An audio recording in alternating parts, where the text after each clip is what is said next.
Hello, folks.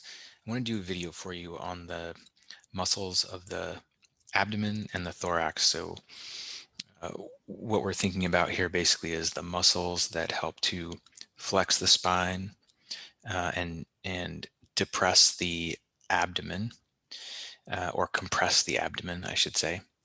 And then the muscles that are involved in breathing, in either elevating the ribs and expanding the rib cage, or pulling the rib cage closed, as you might do in like forceful exhalation. Okay, so we're going to start here on the person that we can take apart piece by piece, and then we'll go look at these and get body smart. Okay, so here is we're going to start and go outside in. This is the rectus abdominis, probably the most iconic of those muscles of the abdomen. You can see it's in these four major sections here, right? But it begins way up here, or excuse me, um, it begins down here on the pubis and extends all the way up to the rib cage, right? Um, so the rectus abdominis, and I'll show you this in a moment, is just originating right about at the pubic symphysis, and then kind of inserting on the costal cartilages, the inferior portion of the costal cartilages, ribs 5 through 7. And its job is to, or the action of this is to flex the spine, right? So it draws you forward, right? You can think about flexing your spine. You can actually feel that when you do it. And also you can just sort of compress your abdomen, right? By flexing that, you can compress your abdomen. Okay. Then we have also another outside muscle right next to it here, is the external oblique. Oblique means that it's at a diagonal angle, right? So you can see these are all diagonal. This muscle has all the fibers running in sort of a diagonal fashion. So that has its origin here on the ribs, right? So the external oblique is originating on the inferior borders of these ribs, like 5 to 12, and then inserting, and maybe you can see this, I'm going to turn it around just a bit, right? Inserting, these here are inserting on the iliac crest. So this is the ilium, right? The iliac crest you can see running right here. So they're inserting on the iliac crest, and then forward of the iliac crest, which kind of has its end right there. That's right about, there you can see it. That's right about the anterior superior iliac spine, right? So it inserts there, but also broadly on this aponeurosis here, this broad sheet of collagen, and there's a thick sheet, kind of line of collagen right here bisecting the rectus abdominis, and this is another place that this muscle inserts. So it's inserting all along here, and then along uh, sorry, along the iliac crest where it meets it. And this one again, much like the rectus abdominis and all of the rest of these we'll talk about, this external oblique is compressing the abdomen. It also, you can see, helps to flex the spine to one side or the other, right? So if you imagine this side really would pull the spine in one direction. So you're flexing the spine, but actually pulling it in one direction or the other, right? Okay, so that's the external oblique. Let's pull these off. I'm going to pull off that one. Now, actually, when I pull that off, you can see very clearly the external oblique kind of inserting on this broad aponeurosis here. But we're going to also take that off, and we'll see the internal oblique. This is the first one we'll look at. Right. The internal oblique. So the internal oblique has a similar action.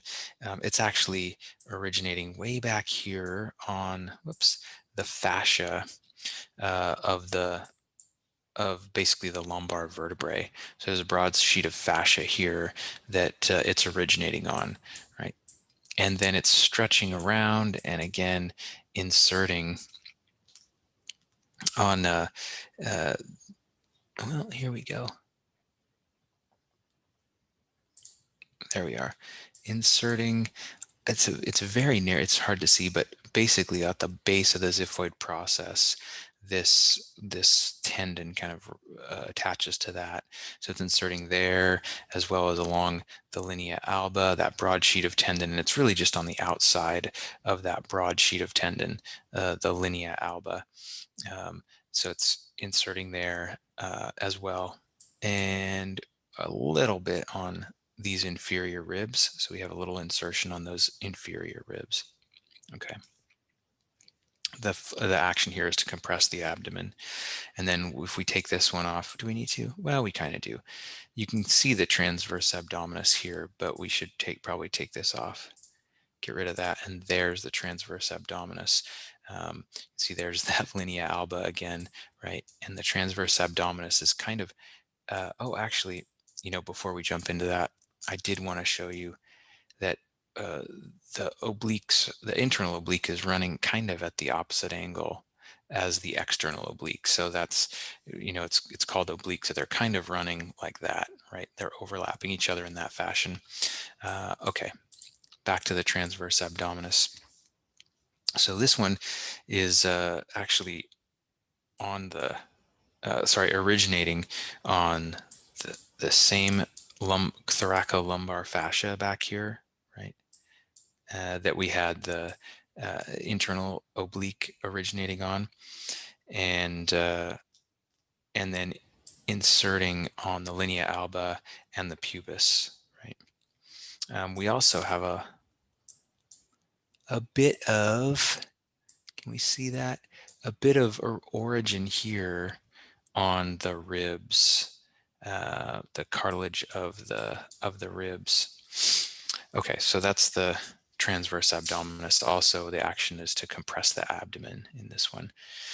Okay, so let's now, that's all about abdominal stuff, right? Flexing the spine, compressing the abdomen, pulling or flexing the spine to one side or the other. Now we're going to think about the muscles of breathing. And what do we have here? I'm going to get rid of the serratus anterior. And you can see these muscles here, right? These muscles they kind of look like they're running up and down. This is the external oblique, right? The external intercostals. The external they call it the outer intercostals, but external intercostals is I think what we have in Krieger in our textbook. So these are running all along this rib cage, right? They're between all these ribs, getting all the way back to, not quite to the spine, but getting pretty far back. Their job is to help flare the ribs, help expand the rib cage during forced inhalation, where you're really, really working hard to inhale. And the way they do that is their origin is on the inferior border of the superior rib, and then the insertion is on the superior border of the inferior rib. So remember, the origin is basically is staying put. The insertion is the bone that's moving. So if I'm looking at this muscle here, this is the origin, that's the insertion. So as it contracts, it actually pulls the lower ribs up, and it helps to flare the entire rib cage out, right? That helps us to take more air into our lungs, or to expand the volume of our lungs so that more air can rush in. So that's the external intercostals. And then if we get rid of, those, let's get rid of you.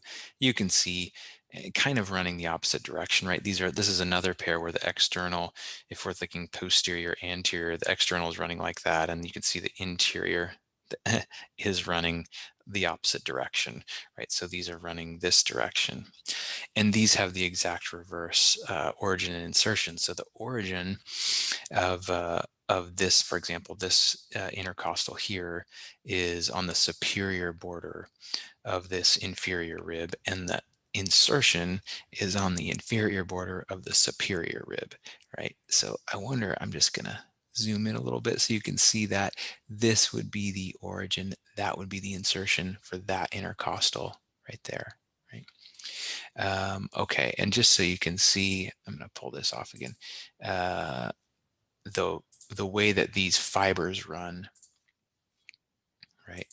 This is the external intercostal with its insertion here and origin here, and you can see it kind of running forward or anteriorly, and then that's the interior intercostal.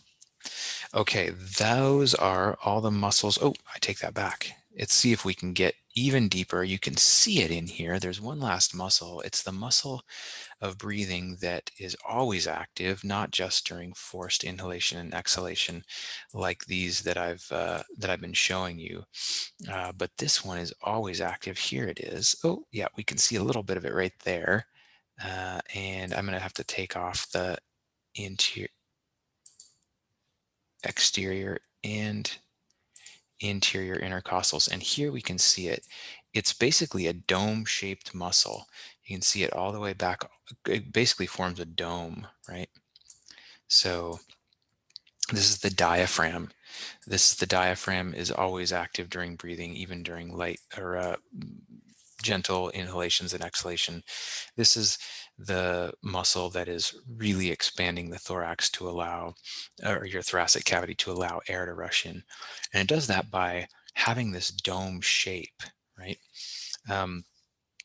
So the origin of this is anteriorly. They're not showing it on the xiphoid process, the cartilages of these ribs, here, and then way back here on the anterior surface of the lumbar vertebrae. So you can see it right there, right? That's on the rib, right? Those ribs. And I want to pull this off so you can see the insertion on the lumbar vertebrae. Okay, there we go. Can you? It's still tough, but it's back here on these lumbar vertebrae, on kind of on the body of those lumbar vertebrae. Okay. That's all origin. Where is the insertion? It's right here in the middle of this. Right there, there's a broad sheet of tendon that it inserts on. It's called the central tendinous sheath. And what happens is when this muscle contracts and shortens, this dome does this, right? So every time you breathe, that dome is lowering, right? Every time it contracts, that dome lowers. And when this dome right here lowers, that increases the volume of the thoracic cavity, and that drops the pressure, and that allows air to flow into your lungs. So this one's even active during quiet breathing. Okay, those are all the muscles of your abdomen and then of your thorax that are involved in flexing the spine, compressing the abdomen, and then in breathing, both passive and active breathing. Okay, more muscles to come. Please let me know if you have any questions about this, and I'll see you in a future video.